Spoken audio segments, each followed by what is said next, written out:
Hemos anunciado antes de ir a la pausa, se encuentra con nosotros ya aquí en la cabina el ministro de Energía y Minas, Jorge Montero Cornejo. Vamos a conversar con él sobre este decreto supremo que hemos visto publicado en el diario El Peruano y que prorroga, dice, por única vez al 31 de diciembre de 2025 el famoso Reinfo. Pero antes consultamos con nuestro compañero Irwin cuáles son las novedades de la hora. Adelante, Irwin, buenos días. Buenos días, Mávila, ¿cómo estás? ¿Sabías que existe un software que te ahorra hasta un 75% de tiempo en los procesos de rendición de gastos? Rindegastos es la plataforma líder en Perú y Latinoamérica, que valida la información de los gastos con SUNAT y optimiza todo el proceso. Haz que rinda tu tiempo, haz que rinda con Rindegastos. Descubre más en rindegastos.com.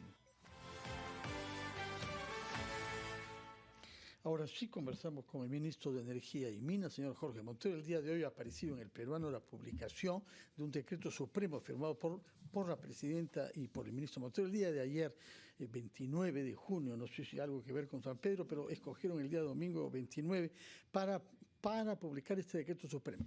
Ahora, la interpretación general es que han publicado ustedes esto después de ver que el Congreso no lograba aprobar una ley MAPE, que de una manera más permanente dé una normatividad a una situación que se vuelve grave. Hay mucho desorden en la actividad minera en el Perú. Explíquenos qué esperan que se pueda hacer gracias a esta prolongación del Reinfo de aquí hasta el mes de diciembre. ¿Por qué lo que no se ha logrado hacer hasta ahora, se han formalizado solo 2% de los 87.000 mineros informales registrados? ¿Por qué cree usted que esta vez sí va a poder ser eficaz? Muy buenos días, señor ministro. Muchas gracias, Fernando. Muchas gracias, Mávila, por recibirme en su programa aquí en RPP. Bien, el proceso de formalización minera comenzó en el año 2012. Teníamos una ley que venía del año 2002 que regulaba la pequeña minería y minería artesanal, pero al poco nos dimos cuenta de que había muchísima gente que estaba ya trabajando, que no había activado una autorización ex ante, sino que ya estaban trabajando y había que de alguna manera incluirlos en la formalidad. Por eso en el año 2012 se inicia con una serie de dispositivos, normas, etcétera, el proceso de formalización y en el año 2017 se crea el Reinfo. Sin embargo, que estaba y desde el primer momento hasta hace un mes a cargo de las direcciones regionales de energía y minas de los gobiernos regionales. Ellos han sido los responsables del proceso de formalización. Bueno, ese proceso de formalización, si nos enfocamos en la existencia del Reinfo desde el 2017 hasta el 2025, ha generado efectivamente un bajo impacto. No era lo que se esperaba. 2.000 y algo más formalizados después de 8 años de trabajo, en realidad no era lo que se esperaba. Por esa razón, la ley 32213 del 27 de diciembre del 2024 le entrega la competencia por primera vez en la historia al Ministerio de Energía y Minas para la formalización minera, indicando claramente de que el proceso culmina el 30 de junio y que puede ser extendido por única vez hasta el 31 de diciembre del 2025, este año. Como ustedes comprenderán, el Ministerio de Energía y Minas tiene que hacer un trabajo en 6 o 7 meses, que ya lo estamos haciendo, que no se ha logrado, que no se ha hecho en más de 8 años. Por lo tanto, y además la situación de la nueva ley de la pequeña minería y minería artesanal, que por una cuestión previa en la Comisión de Energía y Minas del Congreso su debate ha sido diferido, ampliado a partir de la nueva legislatura en agosto, genera una especie de vacío legal. No tenemos una nueva ley que actualice, que responda a los requerimientos, a las necesidades y a las urgencias de hoy. Tenemos una del 2002 totalmente superada por la realidad, no tenemos eso. Aún no, el Congreso sigue en debate, sigue revisando puntos críticos que nosotros también hemos identificado. Me parece bien que no apurarse en esto, porque lo que necesitamos es una nueva ley que funcione, que responda a la realidad. Claro, pero no apurarse en algunos casos suena a extender y pareciera demostrar que no hay necesariamente un rumbo claro, ¿no? Porque no es la primera vez que se posterga este debate. Es más, entiendo que incluso se habla de una censura para usted en el Congreso debido a que no se ha podido desde el Ejecutivo justamente redactar una ley que ofrezca una solución definitiva a este problema. Una pregunta, ¿se incluye dentro del decreto el término cierre del proceso de formalización? ¿Cómo así se va a producir el cierre del proceso de formalización? Mávila, a ver, solo para recordar de que la dación de una ley no es responsabilidad del Ejecutivo, sino del Legislativo. Es decir, nadie del Ejecutivo puede asumir la responsabilidad de una ley que debió salir y no salió, que se sigue discutiendo, que se sigue debatiendo. Pero hay una propuesta del Ejecutivo, ¿correcto? De noviembre del año 2004. La propuesta del Ejecutivo viene de noviembre del año 2004, que se juntó con 6 propuestas legislativas adicionales de otros congresistas y partidos. ¿Podemos hablar de responsabilidades compartidas, ministro? No creo que eso sea así. ¿O usted cree que es solamente responsabilidad del Congreso la solución de este problema particular? Mávila, el Congreso tiene que dar las leyes, no el Ejecutivo. El Ejecutivo dio su palabra, puso su palabra en un proyecto de ley en noviembre del año 2004. Pero al hacer un proyecto de ley está asumiendo parte de la responsabilidad. Por supuesto, y pusimos el proyecto de ley que se agregó a otros 6 que ya existían en la bandeja de entrada de la Comisión. Por eso le estoy diciendo, es una responsabilidad compartida. Acumulado. El Ejecutivo no puede excluir y decir, no, el Congreso no ha promulgado una ley, por lo tanto, entonces yo me veo obligado a seguir prolongando este tema. A ver, el Congreso está en un proceso de debate del que nosotros participamos para poder ayudar. A eso iba, para poder ayudar, porque son parte indispensable de la discusión. Para poder ayudar en la reflexión y en la discusión que se está dando en la Comisión de Energía y Minas del Congreso. En cualquier tenemos caso, que participar, tenemos que ser parte. Vayamos al cierre del proceso de formalización. Sí. En efecto, es un cierre del proceso de formalización. En efecto, se va a poder excluir al número que han dicho, de 66,000 más o menos. Mineros que están en este momento en este registro. Sin duda alguna, es el cierre del proceso de formalización minera al 31 de diciembre del 2025.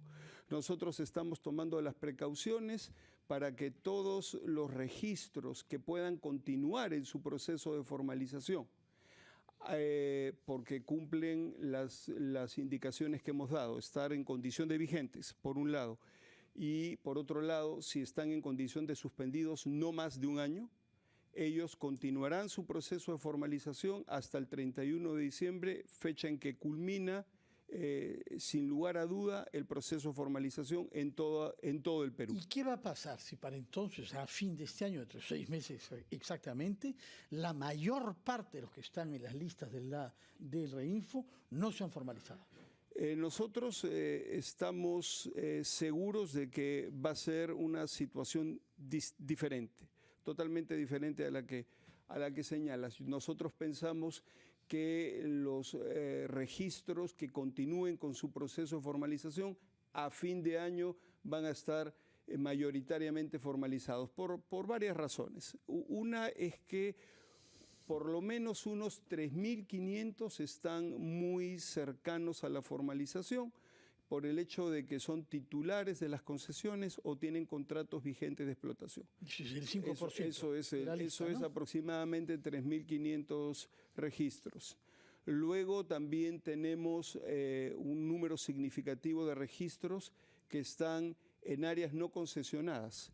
Y por lo tanto también ellos pueden, acceder a la formalización sin dificultades y con acciones, menores. Y sin embargo, sí hay unos 15.000 reinfos probablemente que están trabajando en concesiones de terceros. Por eso es que a través de una resolución ministerial que hoy día será publicada en el Diario El Peruano, el Ministerio de Energía y Minas va a intervenir en los procesos de diálogo y de negociación entre titulares de concesiones y empresarios de la pequeña minería y minería artesanal para facilitar el proceso, como un facilitador y garante del proceso. Y tenemos que ir a una pausa, pero retenemos, que yo quisiera que lo explique después, que hoy se va a publicar una resolución ministerial firmada por usted, en función de la cual se redefinen los términos legales de la relación entre el titular de la concesión y los informales que están trabajando o que quieran hacerlo en el espacio que ha recibido el concesionario. ¿Nos va a explicar, por favor, cómo cree usted que se va a aplicar? Porque ese es uno de los problemas claves que hay en este momento y que ha motivado incluso una resolución del Tribunal Constitucional respecto de la responsabilidad penal que debe ser asumida por los informales que estén en concesiones de terceros. Nos explicará, por favor, el alcance de esta resolución ministerial que nos anuncia para hoy, después de la pausa. Estamos conversando con el ministro de Energía y Minas, estamos hablando sobre minas, que es la prioridad, como ha señalado Mávila Huertas. Usted nos ha anunciado una publicación para hoy de una resolución ministerial. Explíquenos, por favor, qué es lo que quiere normar con esa resolución, cuya responsabilidad la asume usted como ministro del sector. Mire, Fernando, Mávila, lo que nosotros vamos a lograr con esta resolución ministerial es intervenir en el proceso de diálogo de una manera, digamos, asegurar, promover, garantizar que el diálogo entre titulares de concesiones y empresarios de la pequeña minería y minería artesanal que tienen presencia en esa concesión puedan dialogar y discutir un contrato de explotación. Hasta ahora no han habido garantías de que ese diálogo se dé. Y nosotros queremos garantizar y promover ese diálogo entre privados. Por supuesto que es un diálogo entre privados, pero nosotros lo queremos garantizar. Claro, ahora, ¿cómo se garantiza? Y cómo, de alguna manera, el ministerio, en este caso el gobierno, puede garantizar que se vaya a llegar a acuerdos. Eso es prácticamente imposible, porque usted acaba de hacer la distinción. Se trata de dos privados. El problema es que esos dos privados no se ponen de acuerdo. Promover el diálogo significa que llamarlos, sentarnos alrededor de una mesa, porque no pueden intervenir directamente en la negociación. Por lo tanto, es natural que haya escepticismo con relación a que esa vaya a ser una salida a uno de los puntos clave justamente para la evolución de esta relación y el avance de la formalización de la actividad. De acuerdo, Mávila. Mira, el paso a la formalidad requiere de varios requisitos, cumplimiento de varias condiciones, pero hay dos fundamentales. El contrato de explotación, en caso estés laborando en una concesión de tercero, y el acceso a la superficie. Esos son los dos documentos críticos, los dos puntos críticos que se tienen que cumplir para lograr la formalización. Lo que nosotros vamos a hacer a través de esta resolución ministerial es digamos, tener la capacidad de convocar al diálogo, de comunicarnos con los titulares de la concesión, de comunicarnos con los empresarios de la pequeña minería y minería artesanal que están laborando en esas concesiones y reunirlos en un punto concreto, a una hora concreta, a un día concreto, en condiciones adecuadas para que ellos puedan hacer el diálogo y poder arribar a un contrato de explotación. Lo que no terminamos de entender, ministro, si me permite, es cómo esa convocatoria, esa buena intención que puede haber por parte del gobierno va a contribuir a que un tema que no se ha podido resolver se resuelva, porque es un acuerdo económico entre privados. Claro. Es decir, el ministerio va a decir, esto me parece justo, este monto me parece adecuado, va a dirimir, digamos, cuando no haya una posición en la que ambos estén de acuerdo, porque ese es el punto central. Yo quiero que me pagues tanto. No, te voy a pagar menos porque yo soy el titular de la concesión. ¿Qué puede hacer el ministerio ahí? A ver, durante estos años nadie ha garantizado, Mávila, el diálogo. Ya garantizar el diálogo con día, hora, lugar, fecha y condiciones apropiadas y equilibradas, evidentemente ¿Puede obligar ese diálogo el ministerio? ¿Puede obligar, puede imponer esas condiciones? No, por supuesto. Si es un acuerdo entre privados, si alguno de los dos no quiere participar, simplemente no participa. Eso está claro, Mávila. No podemos obligar a partes privadas a que lleguen a un acuerdo cuando no desean hacerlo. Pero sí podemos garantizar, y ese es un punto débil, quiero que se entienda bien. Nadie ha garantizado que ese diálogo diálogo se dé. Nadie ha garantizado que las partes se sienten de una manera adecuada, apropiada, para que puedan tener un diálogo y poder arribar a un acuerdo de negocios, un acuerdo de explotación o una cesión de uso. Nadie lo ha garantizado. Nosotros lo vamos a garantizar y además lo vamos a transparentar. Vamos a ser testigos de que estos diálogos se están dando, de que estas conversaciones se están dando y de que se está haciendo el esfuerzo, se está haciendo el intento. Muy importante. Ahora eso bien, es importante. Lo que el Estado y el Ministerio en particular puede hacer es modificar el marco normativo que define las relaciones y las responsabilidades de unos y otros. Y en ese sentido yo he leído hace unas semanas un artículo del ingeniero Raúl Benavides, cuya experiencia en el sector nadie puede poner en duda, que sostenía que la traba principal es que la responsabilidad penal incumbe al concesionario. Haga lo que haga el informal que trabaja en el área denunciada por él. ¿Eso se ha modificado? ¿Se puede modificar? ¿Cuál es su opinión sobre este tema? Mi opinión es que los empresarios deben hacerse responsables de sus impactos ambientales, deben hacerse responsables también de las condiciones laborales. Pero si hay otros empresarios informales que vienen a trabajar en el área que yo he denunciado, yo busco pactar con ellos, pero legalmente yo soy el responsable de lo que pueda pasar, pese a que lo hacen otros. A ver, entiendo que los contratos de explotación que se firmen deben dejar claramente establecido que la responsabilidad de las operaciones corresponde a su titular. Eso a mí me parece muy ¿Titular claro. qué cosa quiere decir? ¿Titular de la concesión o titular de la empresa operación, que opera? de la operación, sin duda alguna. O sea, responsabilidad del informal, pese a que actúa en una concesión que está a nombre de otro. Ya, Fernando, si el informal logra un contrato de explotación con el titular, entonces está a un paso de la formalidad y debe asumir las responsabilidades de su operación minera. Eso está claro. Ese era un obstáculo grande para la suscripción de contratos, que el titular de la concesión asumía la responsabilidad de los impactos generados por el pequeño minero. Eso evidentemente debe cambiar. Los contratos de explotación claramente deben señalar, en mi opinión, de que la responsabilidad de los impactos ambientales y las condiciones laborales recaen sobre el que realiza la actividad, la operación minera. Eso me parece bastante obvio y razonable. Ministro, antes de que nos gane el tiempo, porque el tiempo siempre es escaso, sobre todo con temas que tienen tantas aristas por analizar, una pregunta ya que tiene que ver con el negocio ilegal del cobre, que está en aumento. Cifras del propio Ministerio de Energía y Minas hablan del procesamiento de estas plantas que se han multiplicado por 18 entre el 97 y el 25. ¿Qué está haciendo el gobierno sobre eso? Normalmente, o digamos en los últimos años, la minería informal y la minería ilegal se han centrado en la explotación del oro. Últimamente, en los últimos meses,